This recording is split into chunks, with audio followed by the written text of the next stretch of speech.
Hello guys, welcome back to Ton of Things. But for today's video, here going to show you or discuss with you how to fix F3 error in Daikin AC. So, if you're interested, let's get started. So, you may be getting the F3 error here in your Daikin AC and you're wondering how do you fix it? Well, there are a bunch of things that you may want to do here.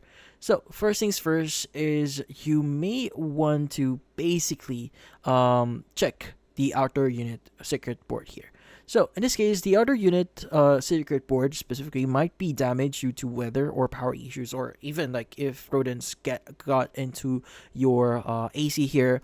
This will actually make your AC not to work properly. Again, these are most likely like damage to your actual outer unit and your board, or in this case, your circuit board. So in this case, this can trigger the F3 error, and the only thing you could try doing here is to contact your technician. So typically speaking, they would have the necessary experience here to solve that issue, or even replace the actual circuit board if they have them available right now. Now, also, one of the issues or the reason why you are encountering this is because of the refrigerant and piping as well. So if there's not enough refrigerant, the AC can't cool properly and might trigger the F3 error here. So you may want to also inspect the refrigerant piping here. Now if it's clogged or blocked here, it can cause overheating and system failure. That's why you're getting the F3 error.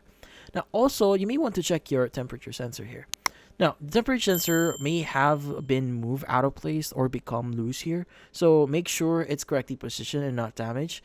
And also check the thermistor here, so temperature sensor, to see if it's faulty. Now, to be speaking, you should see your, in this case, your temperature sensor usually around the top here or inside this section here, but it actually depends on your model here.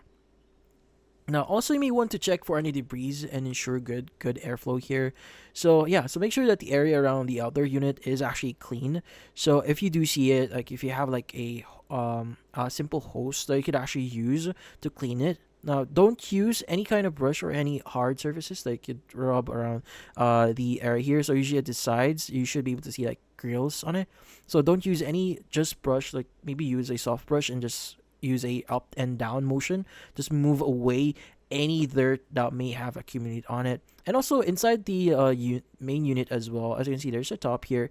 It is recommended that you clean your indoor unit as well. There's a filter in here. We want to go ahead and remove that, clean it with a hose maybe, and just dry it off before putting it back on and see if that actually helps. Now again, if none of this actually work, you may want to contact your technician. So you may need to do a full cleaning here, or I would suggest you to first have them check your unit first if there's any problems that you could actually fix for you, like replacing the circuit board or checking the connection itself.